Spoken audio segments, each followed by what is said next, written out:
As we know, there is a lecture series going on microcontroller. We have already discussed some topics.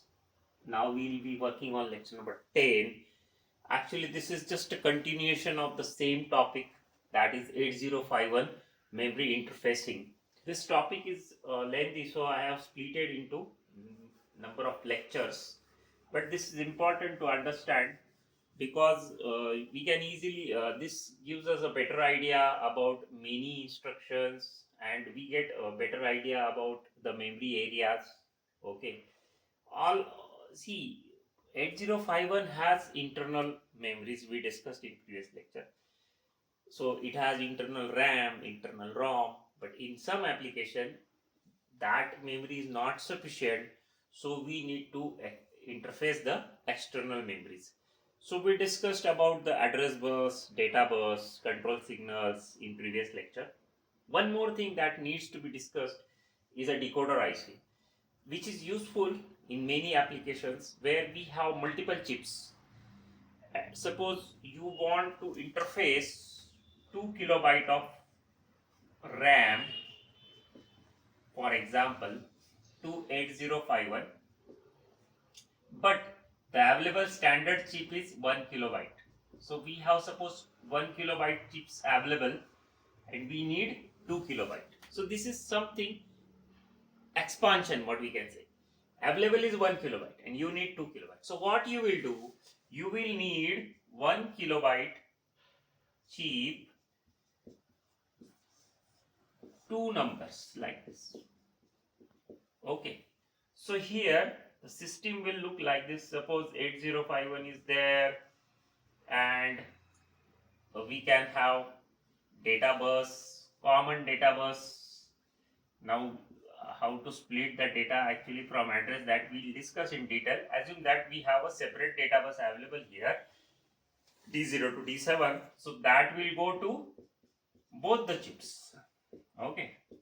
And for address bus, each will need 10 address lines. So A0 to A9, that same will go to this chip also, A0 to A9. So common address bus.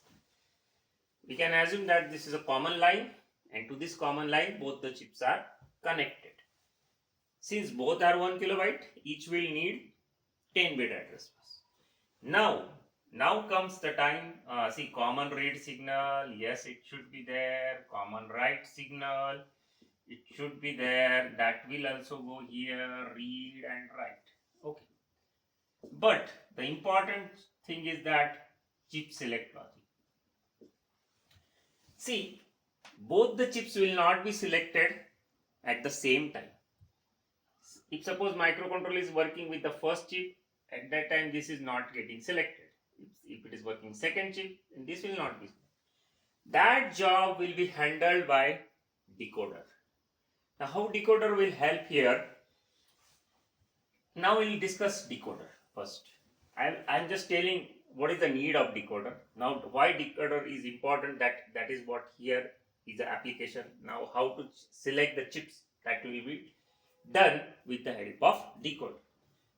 Now this decoder IC has 3 inputs. So that's why it is called as a 3 and 8 outputs. So it is a 3 input and 8 output. So 3 to 8 decoder IC. Now what are those 3 inputs? These are the inputs A, B, C. These are the inputs. Now what are these? These are the additional enable inputs. We can even enable or disable decoder. Now look at this E1, E2 bar, E3 bar. So when we want to activate this decoder, this E1 is active high should be 1, E2 bar active low should be 0, and E3 bar should be 0 here. Now once this decoder is active, then it will consider what is there at the input. Suppose input is 0, 0, 0. In that case, this Y0 will be low, rest of the outputs will be high. Okay. If it is 0, 0, 1, then what will happen? Y1 will go low, rest will be high. Accordingly, you can just go on for this, it will be Y2, for this it will be Y3, like this.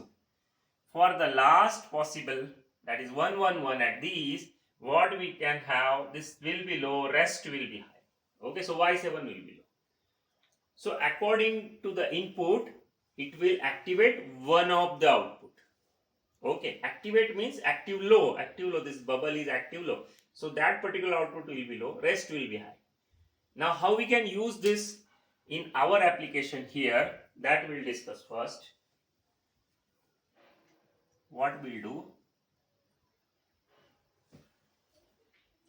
we have, suppose, address bus, remaining address bus. Now we know that 16-bit address bus is there, so we can have rest of the address bus, like for example A10 here, A11 here, A12. Let us give these three address pins to decoder. Decoder's three input. What are those three inputs? A, B and C. Okay, and let us do y0 bar rather, because it is active low. So y0 bar is connected to CS bar for this chip, for example, and y1 bar is connected to CS bar of another chip. Now, and about the enables, let us make them active always. For example, this is always connected to VCC, and E2 and E3 both are active low. Let us connect them to the ground. So this decoder is active always. For example, actually we can have additional address pins to be connected here, but right now assume the simple thing that this is like this. Now how it will work then? Let us write possibilities. Suppose A0 to A9 all are, for example, 0. Okay, if all are 0, as we discussed in previous lecture, the first location should be active. But which chip? This is decided by A10, 11 and 12. Suppose these are 0 here. So if these three inputs are 0, we know this will go low, this will be high. So if this goes low, CS bar is active, so this will be active, this will not be active. So you are getting this? So for this particular combination, what I can say, the first location of chip number, let us have naming as chip 1 and chip 2 suppose. First location of chip 1 will be selected. Likewise, 0, 0, 0, if all are 1, what will happen? The last location of chip 1. And suppose this goes like this, 0, 0, 1. What will happen? If this is 0, 0, 1, what will happen? This will become 1, this will become 0, this will be, in that case, this will be high, this will be low, second chip will be active, this chip will be tri-stated or disconnected. So this is active. Now, if suppose all A0 to 9 are 0, what I can say? The first location of chip 2 will be selected. Accordingly, 0, 0, 1, if all are 1, what will happen? If A0 to 9 are all are 1, what will happen? The last location of chip 2 will be selected. So, selection of chips is actually 3 to 8 decoder is helping here. So, we can now again logic for these 3 pins as well. Even we can connect again more address pins. Actually, we have A0 to A16. So, we can connect those pins. Right now, I am assuming that rest of the address pins are either grounded or connected to VCC to make the thing simple.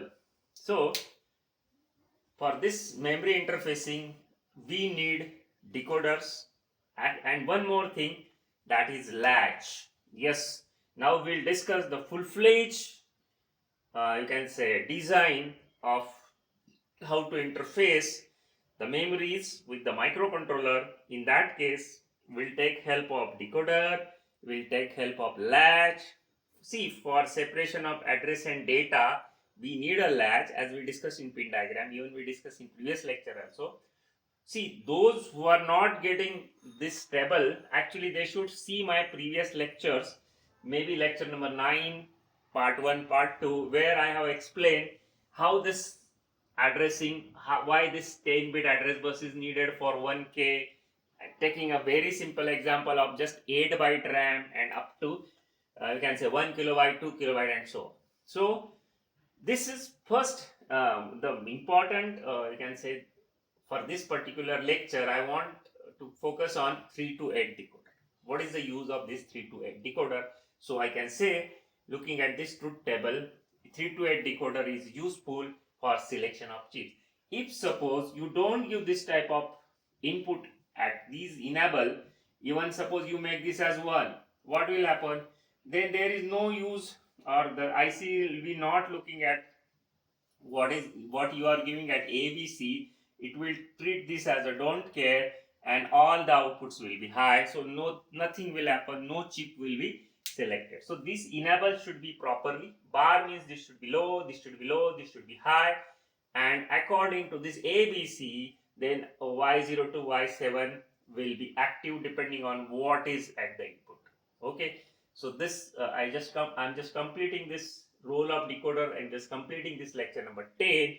Now you have a sufficient background to understand greater details or greater design problems, where we'll be working on number of chips, we'll be working with RAM, we'll be working with ROM, and we'll be interfacing with 8051. Once you understood this, it will be easy for you to understand even the interfacing of microprocessors with the external world.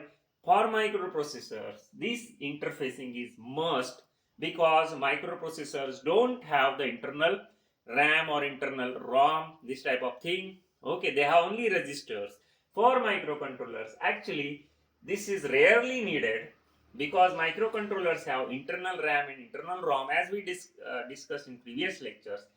So I can say this particular lecture is helpful to you to understand many other problems of interfacing, even interfacing with the external port ICs like 8255 and all that, where in the microprocessor world or in any microcontroller or any microprocessor world, when we need to interface, we need these basic components like decoders, we need latch, we need buffers as well.